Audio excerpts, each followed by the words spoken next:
Good evening, visitors. Welcome to the Australian War Memorial's last post ceremony. My name is Troy Clayton, and joining us today from the Royal Australian Navy is Captain James Lybrand. We welcome the veterans who have served, those that are still serving, and the families that support them. We also acknowledge the members of the RSL and Services Club Association, RSL Victoria, and RSL Queensland, who are watching the ceremony broadcast across Australia.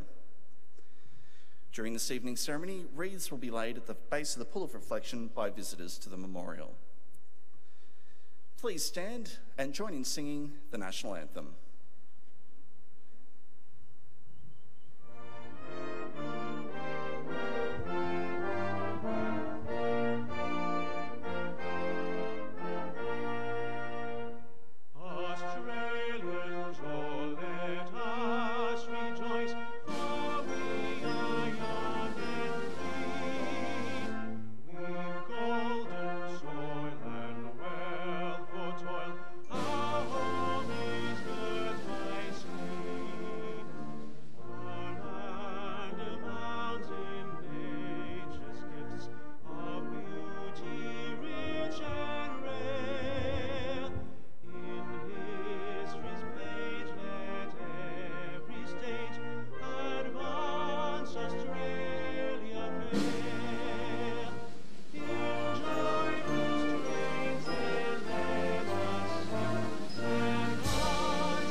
Thank you, ladies and gentlemen. If able, you may be seated.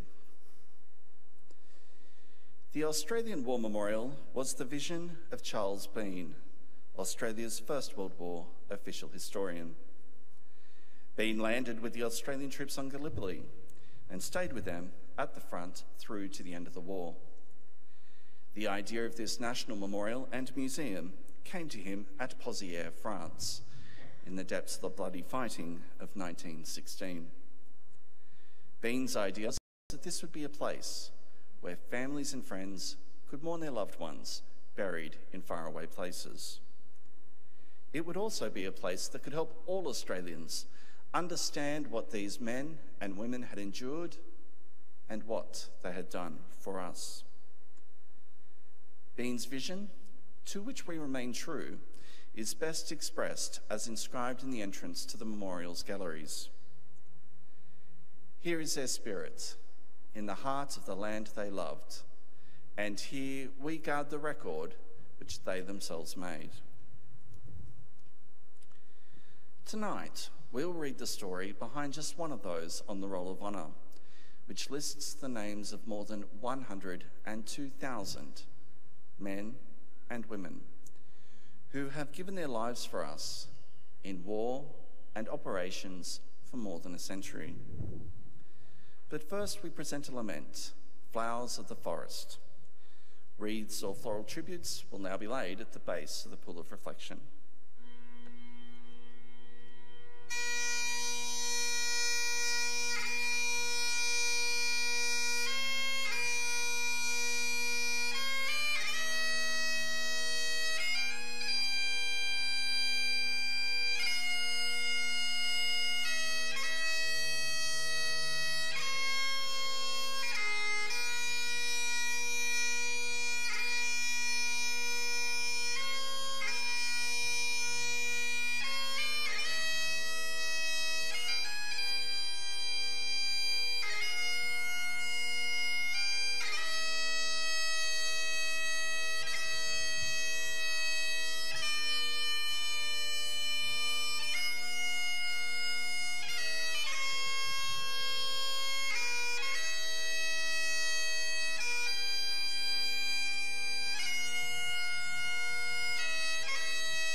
Today we remember and pay tribute to Pilot Officer Geoffrey Seymour Browne.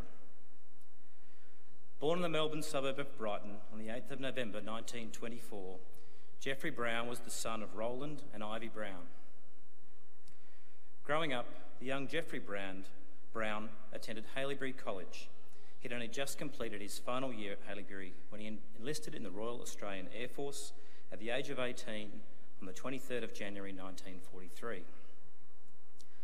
Browne began training as a pilot before embarking for overseas service. As part of the Empire Air Training Scheme, he was one of the almost 27,500 RAAF pilots, navigators, wireless operators, gunners and engineers who, throughout the course of the war, joined Royal Air Force squadrons or Australian squadrons based in Britain. After his arrival in Britain, Browne undertook further specialist training before he was posted to number 460 Squadron, Royal Australian Air Force. Number 460 Squadron would become the most highly decorated Australian squadron in Bomber Command and the squadron that suffered the highest casualties. Flying twin-engined Vickers Wellingtons medium bombers and then four-engined Avro Lancaster heavy bombers, the squadron lost over 1,000 men, Australian, British, Canadians, New Zealanders and South Africans. Almost 600 Australians from 460 Squadron are listed here on the Roll of Honour. On the morning of the 19th of March 1945, 22 Lancasters from 460 Squadron took part in a raid on Hanau in Germany. When returning from the mission, low cloud cover reduced visibility over the home airfields of the Bomber Command squadrons in Lincolnshire, England. Browne's Lancaster was being home to RAF Kelston Airfield, only a few kilometres from 460 Squadron's home at Binbrook, when it crashed into high ground whilst making its runway approach. Browne and all 6 of his fellow Australian and British crewmates were killed. They were the Australians Flight Sergeant Llewellyn Grant, Warrant Officer George McBride, Flight Sergeant Jack Stacey, Warrant Officer Alexander Moss, Flight Sergeant Rex Schott, and British Airman Sergeant Jack David. Geoffrey Browne was 20 years old. After the Australian members of the crew were recovered from the crash site, they were buried side by side in the RAF plot at Cambridge City Cemetery. The Browne family had a strong tradition of service in the Second World War. Geoffrey Browne had 2 cousins, Sergeant Peter Browne and Flight Lieutenant David Browne, who also served the Royal Australian Air Force in Britain. Both cousins made the ultimate sacrifice and were killed during operational flights over Germany. Geoffrey Browne's name is listed here on the Roll of Honour to my left, amongst almost 40,000 Australians who died while serving in the Second World War. This is but one of the many stories of service and sacrifice told here at the Australian War Memorial. We now remember Pilot Officer Geoffrey Seymour Browne, who gave his life for us, for our freedoms, and in the hopes of a better world.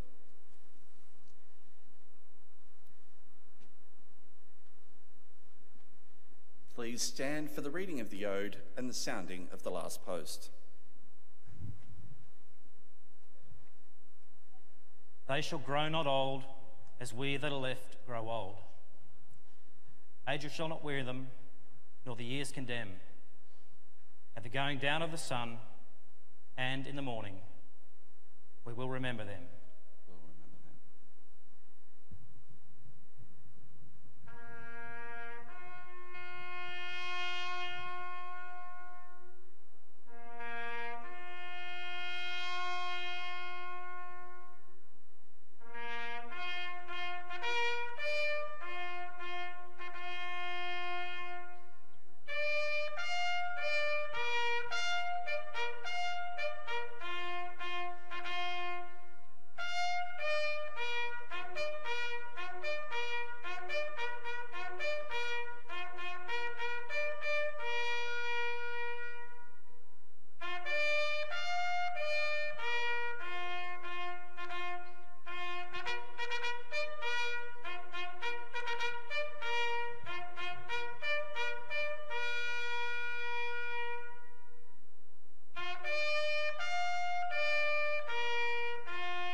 lest we forget.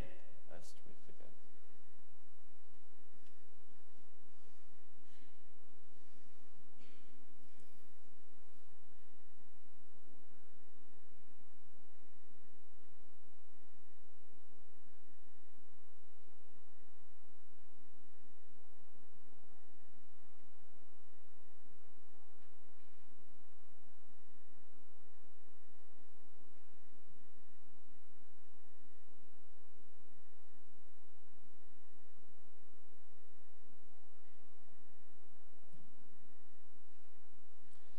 We leave you this evening with the words of the memorial's founder, Charles Browne.